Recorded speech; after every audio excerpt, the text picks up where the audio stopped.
ਤੁਸੀਂ ਦੇਖ ਰਹੇ ਹੋ ਪੰਜਾਬੀ ਟੀਵੀ ਤੇ ਮੈਂ ਤੁਹਾਡਾ ਪ੍ਰੋਨਚਾਰਕ ਮੀਆਂ ਆਸਫ ਅਲੀ ਤੇ ਇਸ ਟਾਈਮ ਮੈਂ ਮੌਜੂਦ ਹਾਂ ਇੰਡੀਆ ਤੋਂ ਆਈ ਹੋਈ ਇੱਕ ਸਿੰਧੀ ਹਿੰਦੂ ਫੈਮਿਲੀ ਦੇ ਨਾਲ ਤੇ ਉਹਨਾਂ ਕੋਲੋਂ ਜਾਣਦੇ ਹਾਂ। ਪਹਿਲੇ ਤਾਂ ਉਹਨਾਂ ਦਾ ਤਾਰਫ ਜਾਣਦੇ ਹਾਂ, ਉਸ ਤੋਂ ਬਾਅਦ ਫਿਰ ਅੱਗੇ ਗੱਲ ਕਰਦੇ ਹਾਂ ਕਿ ਉਹਨਾਂ ਨੇ ਇਸ ਵਾਰੀ ਕੀ ਦੇਖਣਾ ਆਪਣੇ ਦੌਰੇ 'ਚ।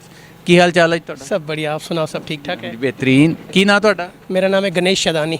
ਅੱਛਾ, ਤੁਹਾਡਾ ਕੀ ਨਾਮ ਹੈ ਜੀ? रेखा शदानी। ਅੱਛਾ, ਰੇਖਾ ਜੀ। ਤੁਹਾਡਾ ਕੀ ਨਾਮ ਹੈ? एकलव्य शदानी। अच्छा, तो वो ये जा के कुड़ी बिल्कुल पीछे खड़ी हो गई।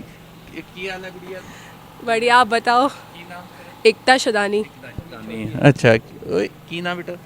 पूर्विका शदानी। पूर्विका शदानी। अच्छा, तो इंडिया के किहड़े इलाके तो आए हो तुसीं? इंडिया रायपुर छत्तीसगढ़ नो आया अच्छा, रायपुर छत्तीसगढ़। ते किन्ने दिनों का अपना इस वारी है? असां दा प्रोग्राम है 90 दिन का, 90 डेज का वीज़ा इशू हुआ है। हम हैं सिंध में शदानी दरबार स्थित है, जो शदानी दरबार संत शदाराम के नाम से संस्थापक थे, उसी के यानी जन्मदिन के मनाने के उपलक्ष्य में हम उधर आए हैं। अच्छा हाँ। अच्छा, तो हुण तुसीं उत्थे शदानी दरबार जाओगे सीधे? हाँ, सीधा शदानी दरबार जाएंगे और जो अपने होली श्राइन्स है वहाँ हम घूमेंगे, मत्था टेकेंगे, आशीर्वाद लेंगे। अच्छा, ਤੁਸੀਂ ਇੱਥੇ ਦੇਖਦੇ ਹੋ ਕਿ ਪਾਕਿਸਤਾਨ ਦੇ ਵਿੱਚ ਜਿਹੜਾ ਖਾਸ ਕਰ ਸਿੰਧ ਦੇ ਵਿੱਚ ਹਿੰਦੂਆਂ ਦੇ ਬਹੁਤ ਜ਼ਿਆਦਾ ਮੁਕਾਮਾਤ ਆ, ਉਹਨਾਂ ਦੇ ਬਾਰੇ ਥੋੜ੍ਹਾ ਜਿਹਾ ਦੱਸੋ ਕਿਹੜੇ ਕਿਹੜੇ ਇੱਥੇ? उत्थे सब दे बड़ा तो शदानी दरबार है, जो 300 साल पुराना दरबार है। उसके बाद साधु बेला सखर है। उसके बाद भी काफ़ी पुराने मंदिर हैं, माता के मंदिर हैं, अरोड़ माता है सखर का, वो प्राचीन सालों का पुराना मंदिर है, जिस पे हम जाके वक्तन बवक्तन मत्था टेकते हैं, उनसे आशीर्वाद लेते हैं और दिल को बड़ा सुकून मिलता है। वाह जी। अच्छा, ਤੁਸੀਂ ਦੱਸੋ ਜੀ, ਤੁਸੀਂ ਕਿਹੜਾ ਕਿਹੜਾ ਇਲਾਕਾ ਘੁੰਮਣਾ?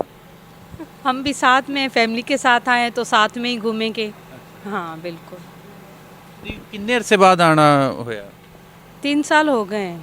हाँ, 3 साल के बाद आए हैं। क्यों वजह क्यों नहीं पहले आ सके? वीज़ा क्यों नहीं? तो अभी वायरस की वजह से बंद हो गए थे बॉर्डर, तो इसलिए नहीं आ पाए। तो अभी जैसे खुले हैं तो प्रोग्राम बनाया है, आ गए।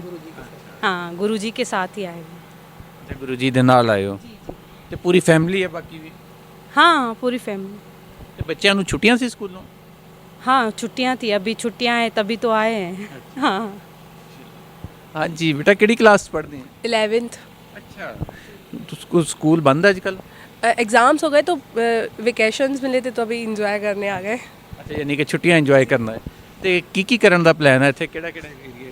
सबसे पहले तो यहाँ जो साइंस सन के साथ हम लोग आए हैं तो पहले वो मेला अच्छे से इंजॉय करेंगे और फिर फैमिली के साथ मिलेंगे और बस इंजॉय करना है यहाँ के।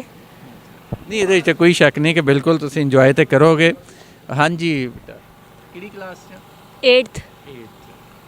ਤੇ ਕਿੰਨੇ ਅਰਸੇ ਬਾਅਦ ਪਾਕਿਸਤਾਨ ਆਣਾ ਹੋਇਆ? 3 साल। 3 ਸਾਲ। ਅੱਛਾ, ਤੇ ਕੀ प्लान है इस बारी? दोस्तों के साथ मिलेंगे, दरबार जाएंगे।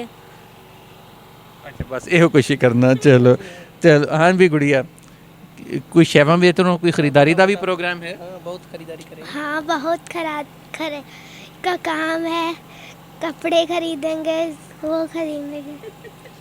अच्छा, ये दसो कि तुसी इत्थे दसो ते इंडिया दे विच ते इत्थे जेड़ा है खास कर अकलीयतां दा कोई ऐसा तुहानूं इम्तियाज़ किते दिसिया, कोई फ़र्क? नहीं, कोई फ़र्क नहीं दसिया।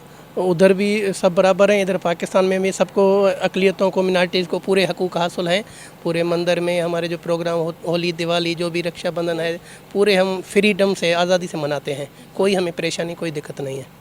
चलो जी, ये बड़ी गल आ कि ये बड़ी फैमिली उत्थों आई आ, 3 साल बाद आना होया। खैर खुश बहुत ज़्यादा वा क्योंकि कोरोना की वजह तो पहले वीज़े वूज़े नहीं लग रहा है, तो हुण उन्होंने घूमना भी है, सैर भी करनी है, तो देखने भी है इलाके, तो अगे जाके दरबार शरीफ से भी जाएंगे, तो उस तो बाद खरीदारी भी वो लंबा वीज़ा लैके आए हैं, तो इन्हों का तो इस बार वाकई ईद होगी।